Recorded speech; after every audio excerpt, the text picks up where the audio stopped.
Good morning, everyone. I'm going to go ahead and get started. We have a very interesting video that I hope we can get through and maybe have a few minutes to talk about afterward. But before we even show that, we have some guests here that some of you know. We've been a long-time supporter at St. Mark's of the work of what was Pico Rwanda, and most of us knew it as work that Pastor John Woodson-Dintwani, who is standing right back there by Lana, a lot of us know Pastor John.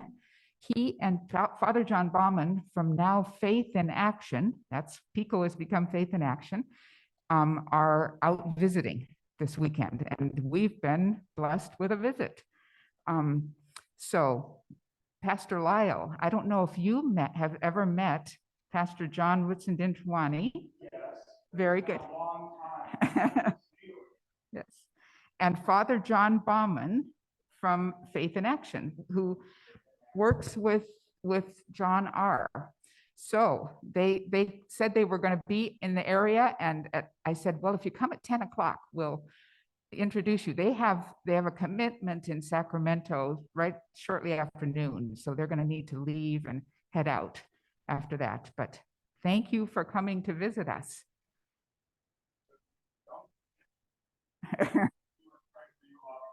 Yes, yes, yes, we do.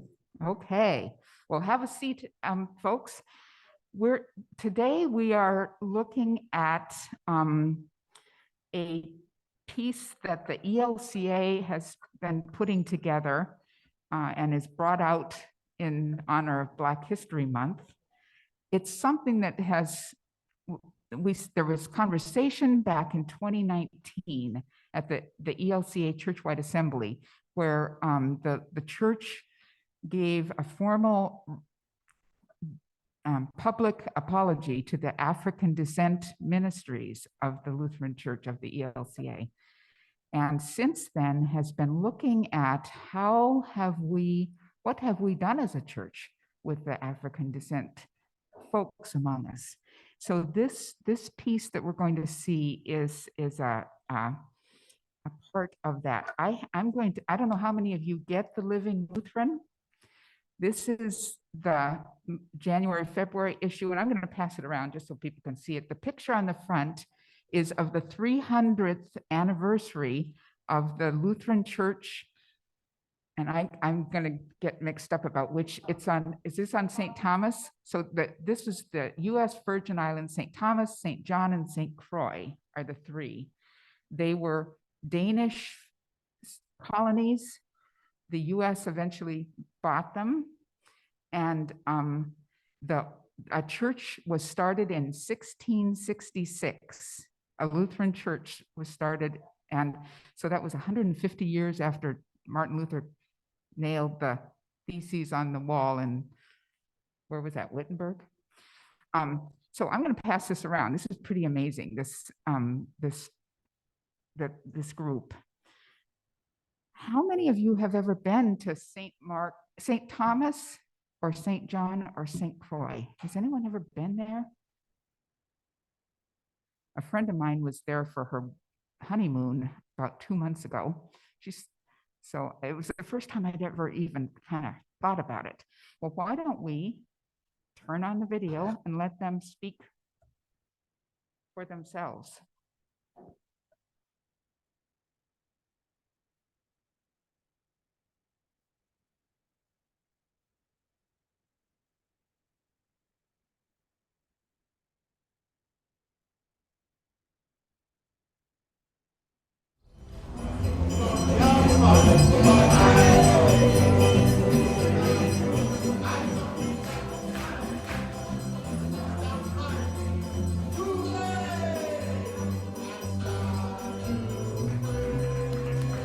From 1666, when the first Lutheran Church started in the Virgin Islands, to 2005, there has never been a single native Virgin Islander ordained as a Lutheran pastor and serve in the Virgin Islands. August 28, 2005, that happened for the first time. 339 years later.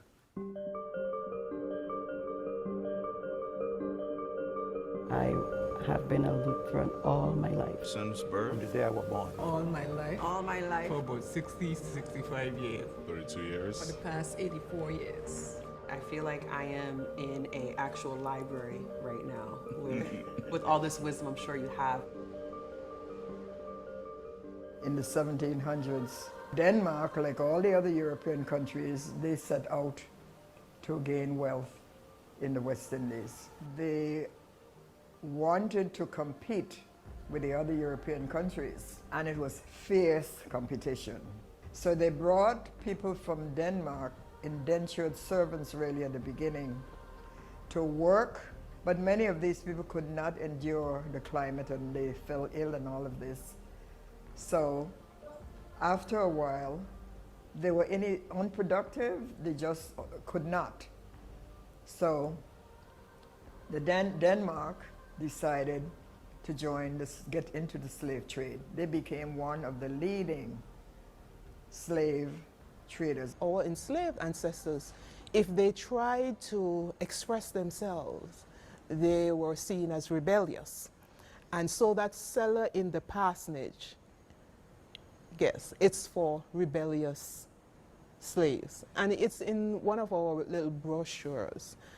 I don't like to use the word slaves. I prefer to use enslaved ancestors. One of the things that the king at that time did was to order a Lutheran church to be established on St. Thomas. We're at Frederick Evangelical Lutheran Church, and I must add, the oldest Lutheran church in the Western Hemisphere. And I need to put in continuous, because there's a Lutheran church who will probably not be comfortable with us calling ourselves the first, but we have been continuously worshiping from the time we started in 1666. Yeah.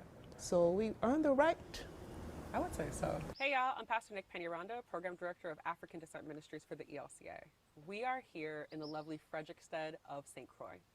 Now, we came out to the Virgin Islands for many reasons, but one of them is to visit the historic Holy Trinity Evangelical Lutheran Church founded in 1791.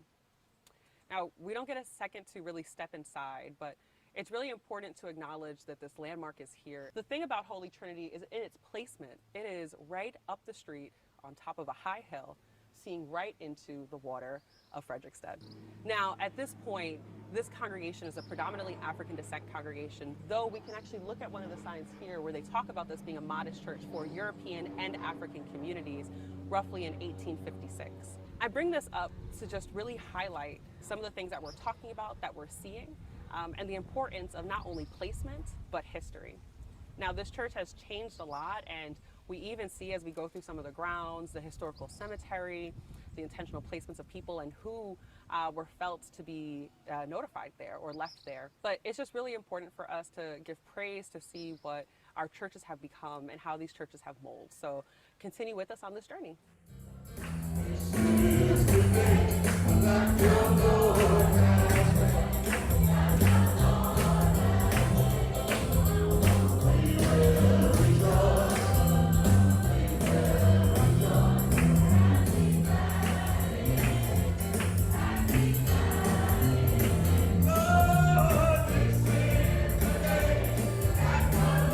When was the Virgin Islands liberated or emancipated?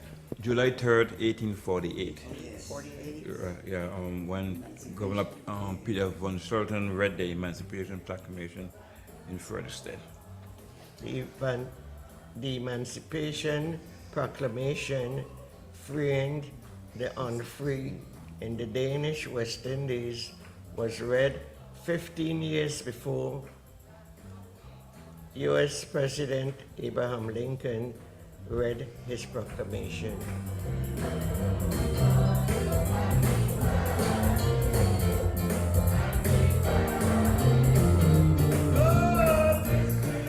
Years after the slaves were free, people believed the slaves were not completely free. They were issued concerning labor. you were still contracted with employers, and three ladies called Queen Mary, Queen Agnes, Queen Matilda, they started a rebellion. When a group of slaves, enslaved Africans, they were from a particular area, so a lot of them, they were able to speak the language, communicate well. And they did good in that they were free for a long time, and the Danes had to get the French to help them put down that rebellion. So even during slavery, they were free for a long time in St. John. And they started from Frederick to burn the entire island down in fire as a rebellion to the injustice that was taking place. During the slavery time, we had a revolt that freed all the slaves in the Danish West Indies. Later on, we had what was called the fire burn, where the ex-slaves were treated so as if they were still slaves, and so the people just burned the whole town down. Wow. And they got what they wanted. So I'm from where you call Freedom City, Yes. Frederick said. So, as a result, after that, the slaves came, Denmark imported these slaves, and they grew by leaps and bounds. Denmark at that point realized that they had to do something about not just having people, the planters were adamant in just having these slaves to work and fulfill their coffers, doing as much as they could to gain wealth. The whole emphasis was on wealth. What was done after that was to separate our ancestors as much as possible. So we weren't allowed to move freely around the island. So from that rebellion, there were a lot more restrictions. Actually, sometimes you're here and you don't get the full history. I was on a boat going to Tortola, and I sat next to an elderly gentleman, and he said, you know, as we were passing that particular point, I didn't have the name, that he didn't give me the name, but he said these waters, he started to share the legend of the waters. He said, and he pointed to the cliff, and he said these waters, at a particular point, the legend says they turn red because of the blood of the enslaved Africans. Many who had a choice to make, either to continue in slavery, but they chose to jump the cliff to their deaths. And many, if they couldn't swim to nearby Tortola, the sharks in that area killed a lot. So, after a while, the Lutheran Church decided that they would get involved, and joining with the Moravians, they decided to educate the blacks who were brought in as slaves, proselytize, and not just to bring them into the Christian faith, but to also educate them.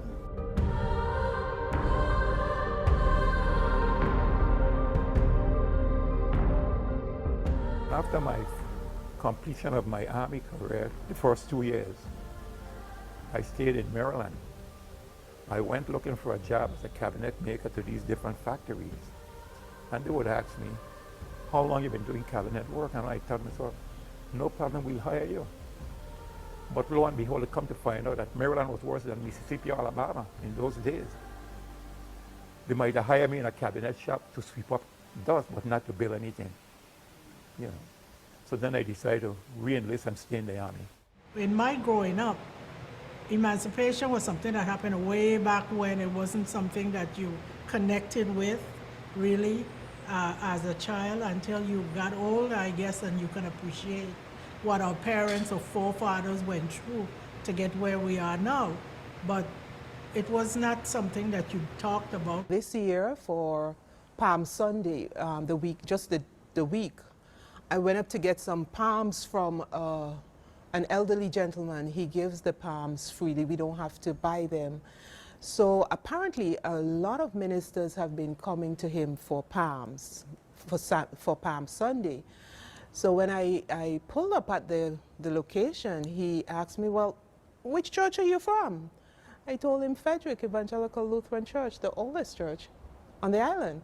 And he looked at me and he said, that's the church that used to put you in jail if you don't go to church on Sunday. Afterwards, I realized that was it King Christian. You have to realize that slavery was part of the economy. I think the issue is that people with money have been getting places where people with less money could get. Most of the white people that come here don't come here poor. They come with money. They could go to the bank and get a commercial loan or mortgage quicker. It has improved, I must say that. It has improved some. More people are much more college educated, and we have more local people that are making money. At one time, you're talking about the separation in the island. You go to what we refer to as East End, there was hardly any black people living in the East End. Now, because we make more money, we have more people out there. In Frederick said it was Estate St. George's, it was Estate Carlton. So now we have better opportunities, and I said I think we are taking advantage of that because more local people are becoming more educated.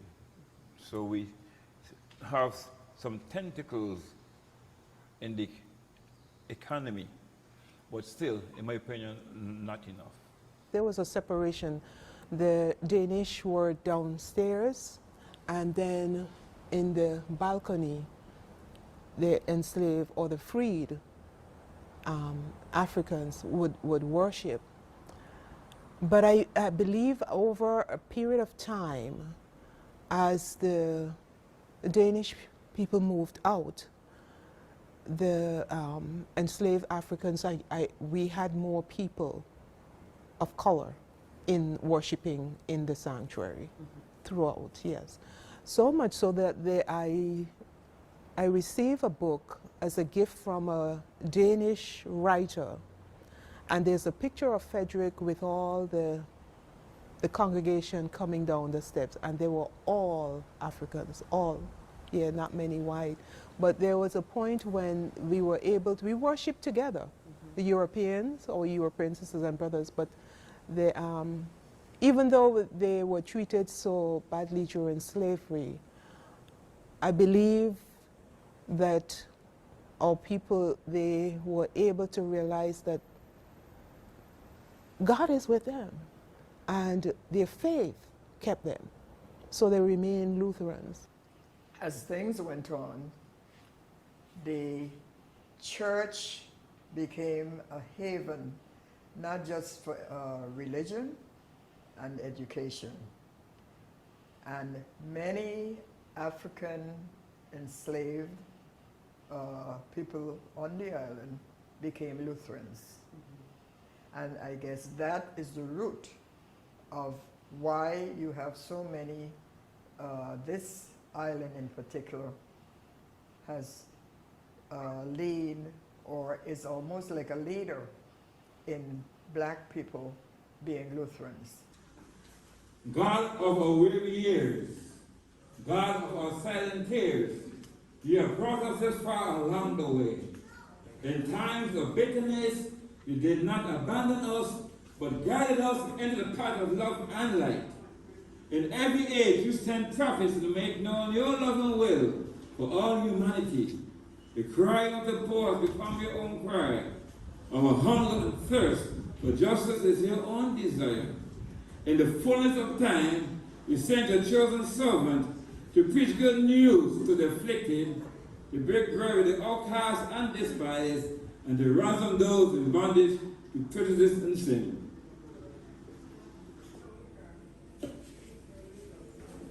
In the night in which you betrayed, our Lord, I think that being a pastor was just something not for me. It was only for certain people because that's what I saw. But I want everyone to know that this is a position that Christians can take, and I don't want to be, I want to be another 300 years before there's another one. And I just hope I can touch a few others so they can do what I did. Well, I think one of the motivations with most of these black colleges, when you consider the period in which most of them were established, they'd gone through Reconstruction and all the craziness in the earliest periods of American history. And they were determined to educate black people. And when they set to do this, they set the highest standards. You didn't just go there to have fun and play around, but you got into some serious studying. And this, I think, I was really glad to have the opportunity, at least to go there when I went there. And I realized that a lot of the hymns in the LBW, the green hymnal, the Lutheran hymns, our ancestors found comfort in them. They sang them, a hymn like Blessed Assurance, Jesus is Mine. They didn't have anything, but they sang these hymns, and they were able to see God close and to feel God close to them in singing the hymns. Listen, the music, they didn't follow the music in the hymnal. They put their own beat to it, but the words spoke to them in their conditions then. At first, education was only for the Lutherans and not for the enslaved Africans. But the Moravians, they came into St. Thomas, the Virgin Islands, and they started evangelizing the enslaved Africans and educating the enslaved Africans. And after, the Lutheran Church then started to educate the slaves too. So it actually started with the Moravians, and the Moravian church motive was to evangelize the slaves, and then the education piece was tacked on to it too, yeah. So I believe whatever benefits our ancestors received, it was sort of to make them into who the owners wanted them to be, sadly. Interestingly enough, I think I became an innovator because no challenge was too great that I didn't feel that I could overcome that challenge. What made you say, I'm good, I want to be a pastor? Well, I didn't say I'm good to begin with, but I heard a sermon was talking about using your gifts and talents for ministry. And I wasn't quite sure what Pastor Wavy was preaching about that time. So I approached him and had a discussion about it, and I didn't see myself as having any particular gift or talent that meant a whole lot to anyone. And he explained to me that anything that I study, anything that I'm good with, those are my gifts and talents. And then he made a reference to the fact that I was a business major, or I can be an administrator in the church, and so forth. So I still didn't accept the message as calling me to be a pastor. The message, in my interpretation, was calling me to be more involved in church. So I was thinking of being a church administrator until one time I had dinner with Dr. Elucio Perez, and he was talking about what I like about the church and the things I want to do. And he said to me, Gerald, let me be frank with you.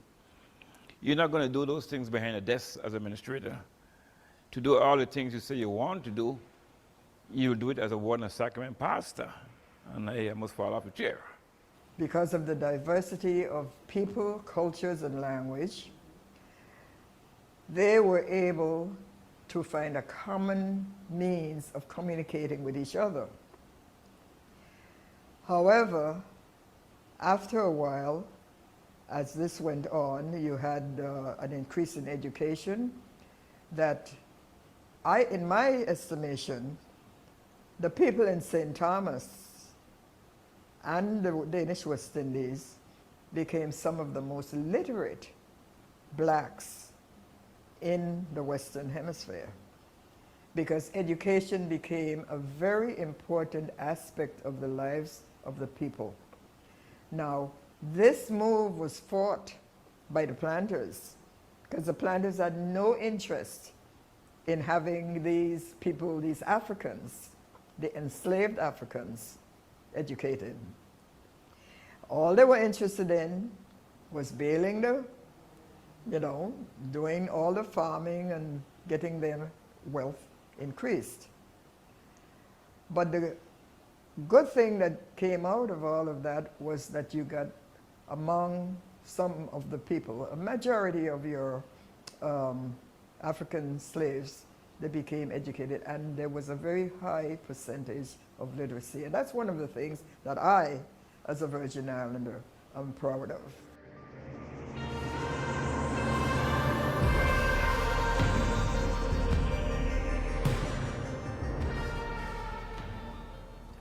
A colonial mentality still exists here among us. And some people, unfortunately, just accustomed to being led by other people. Deep within us, we like to know exactly our history, where we're from. And I think the ELCA needs to realize the connection from Martin Luther, jump across to Denmark, and then to the Virgin Islands, and to realize that connection. And I think we could unpack that and share that, so that young people could see, they could see where they're coming from. I don't remember exactly how we got the Danes at the opening ceremonies out on the wharf. Do you remember that day? That we had all of the Danes that came in for the ceremony with Senator Jackson. It actually was celebrating Danish history, Danish History Month. And I was the MC for 2 of those programs. Actually, the third one was up here at the Jarvis House, and I also was MC there. But we had an opportunity. I mean, the Danes came up, and we had a translator to translate for those who could not speak English, so that we could understand what they were saying. And they told us in no uncertain terms that they apologize for the treatment of our people. I am Gerald Williams in the church, and I'm Gerald Williams outside the church. I am in the street, playing golf, I play ball, I go in the bars, I have a drink. I'm everybody's friend. I'm not this stoic, uppity type of person. I'm a down-to-earth Crucian. People don't accept that. People complain, they joke about me. Oh, I saw your car parked by so and so and so. By a certain bar. Well, I was in there having a drink. I don't belong there because I'm a pastor. Some people believe I should change the way I speak because I'm a pastor. I'm not going to let go of my Crucian accent for nothing. Period. Some people think that's not the way to preach. That's not the way to speak. As long as I can communicate the way that I understood, I feel good with that. You know, there's a saying that familiarity breeds contempt, and that's an issue. That's an issue here. It took a while for some people to come around and accept. Yes, he's a local guy. You know, you could see him walking around the street in his sandals and short pants, but he's a pastor. I believe people form a certain image in their mind as to what a pastor should be, what he should look like, how he should operate. I was in high school. I had no intention of going into teaching, but because of a guidance counselor who did her job, somehow identified me as a teacher, and she was right, because teaching has been the joy of my life. You know, and I'm sorry when I look around today at what's happening to our children in our schools, that we don't have enough counselors like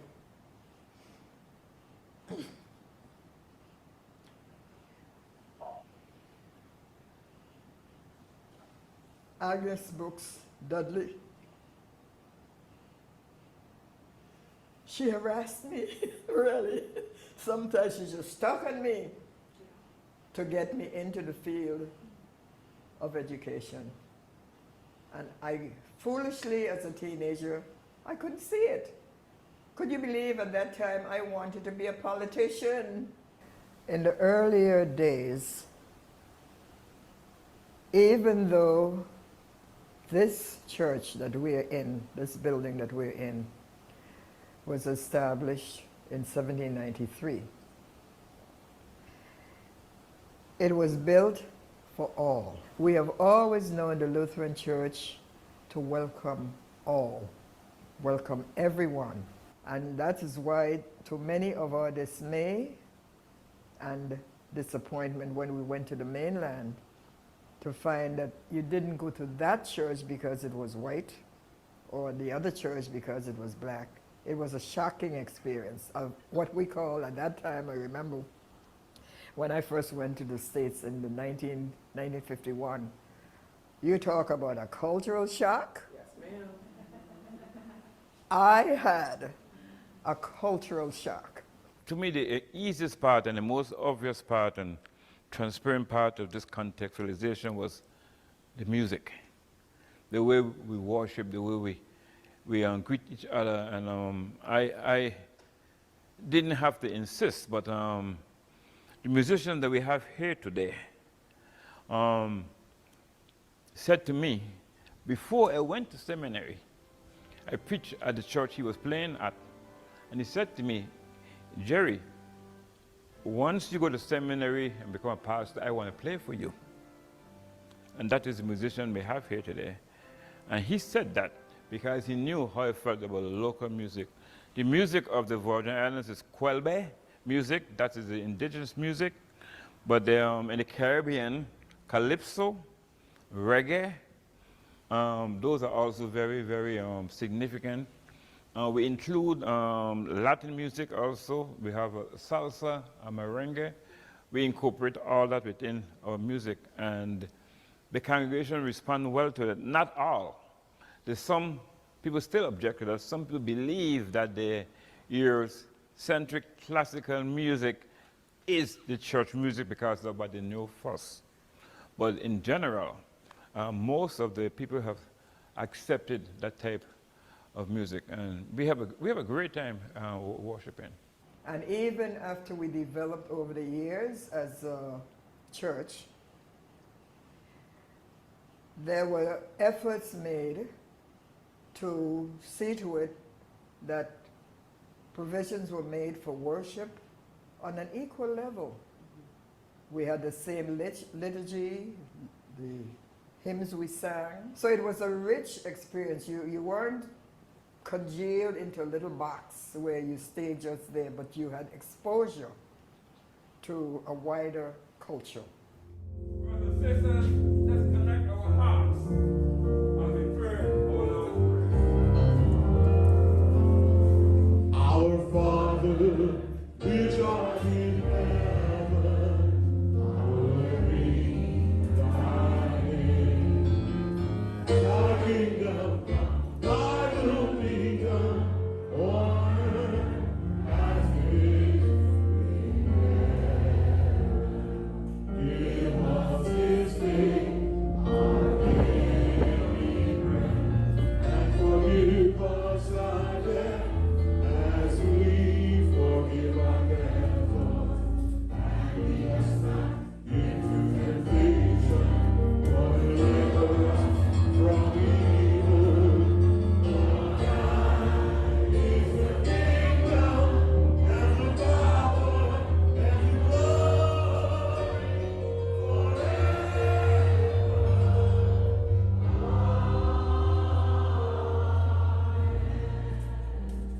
Pastor Malone, with over 300 years of history and people that have walked in and out of this space and these buildings, and even through your own journey, I'm curious, do you ever just feel the ancestors with you?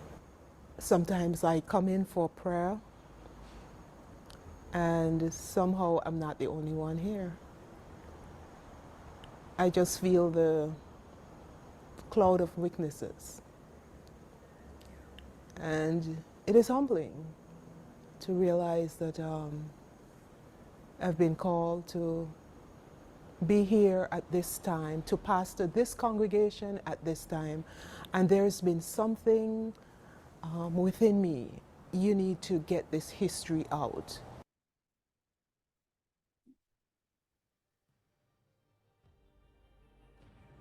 I have this tendency when I go into a historic building to just place my hands on the wall, and it's like, wow, if these walls could only talk, what would you share with me to go forward?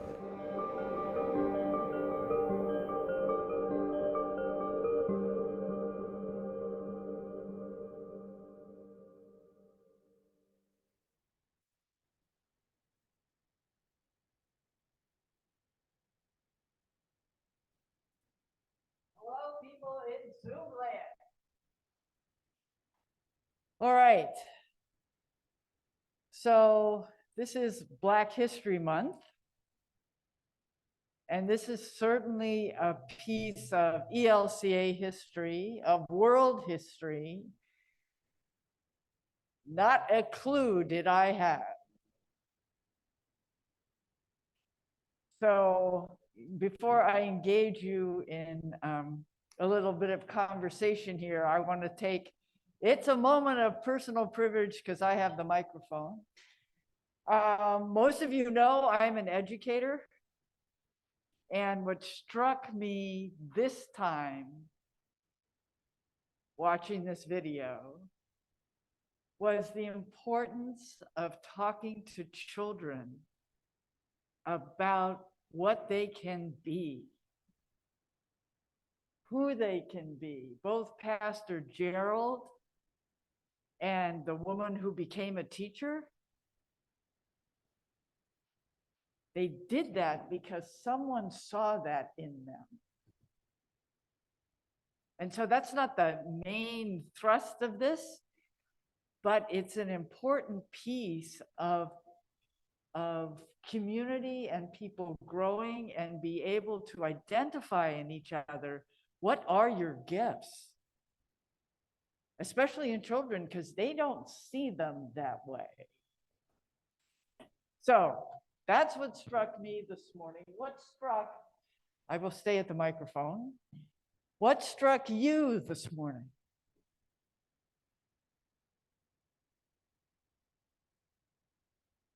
How many of you knew this story?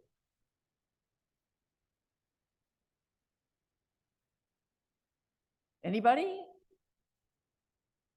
You knew it. I mean, for those of us who went to seminary, and there are a few of us here,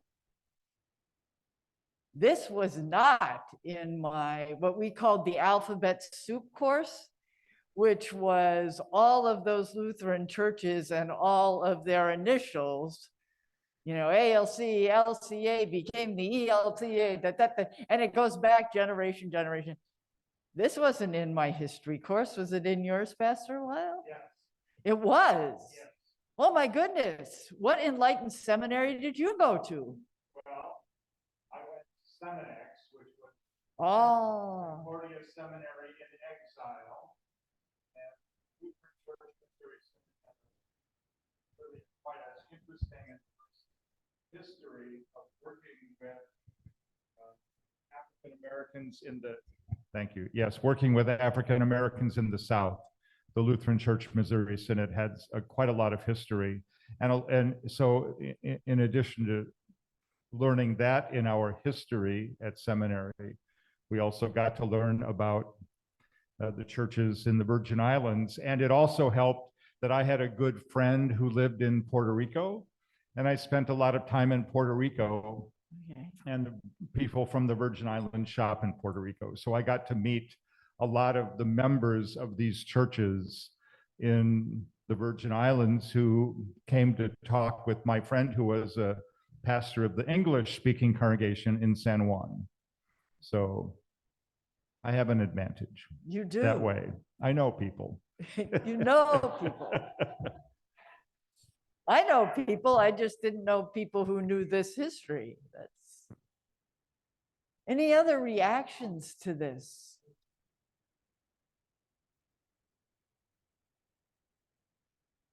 It was a complicated history. I have watched the video twice and read the article in the Living Lutheran twice, and I'm still kind of mixed up about who was doing what where. The thing I got someplace was the amazing story of the triangle of Danes taking arms to Africa and exchanging the arms for slaves and bringing slaves to the Virgin Islands, which were their colony, and taking rum and sugarcane back to Denmark and making this triangle. And the church was there and was kind of right in the middle of it. The other thing that was striking to me about it was that it's still a developing story. This is what looks like a fairly black church, but there are Danes around, I think, still, and there's some discontent. It seems like. But there's probably a lot for us to learn about how they've done this.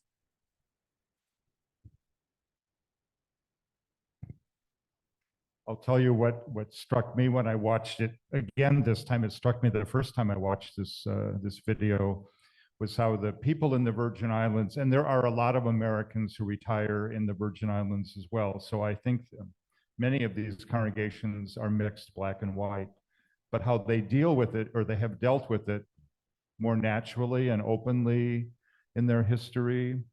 And they realize that the church can bring them together. And when the woman who became a teacher was talking about coming to the United States, and that racism is just so right there. You don't go here, you don't go there, but you go here.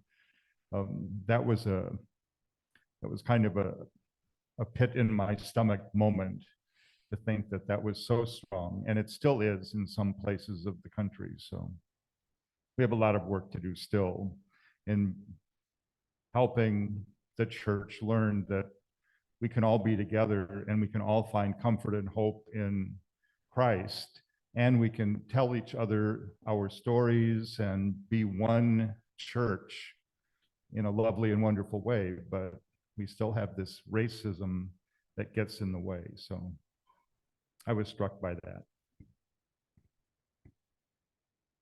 And I think some of that was probably kind of helped along by the law that the Danes put in place that said you had to go to church on Sunday. And if you didn't, they threw you in jail.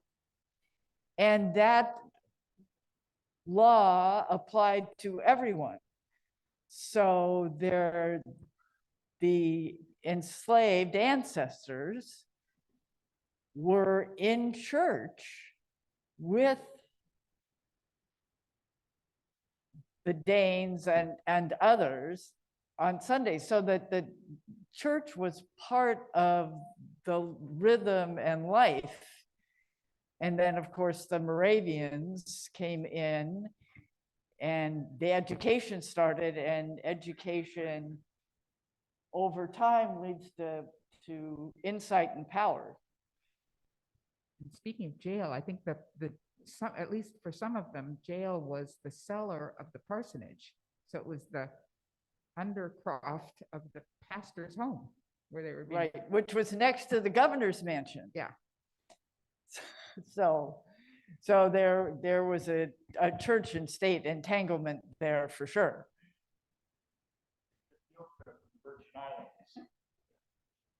So, all right. Well, it's about that time. Thank you all for listening to a piece of our history that has been somewhat hidden, but important. And we'll try to continue our journey to learn more about who it is we are as Lutherans. So thank you.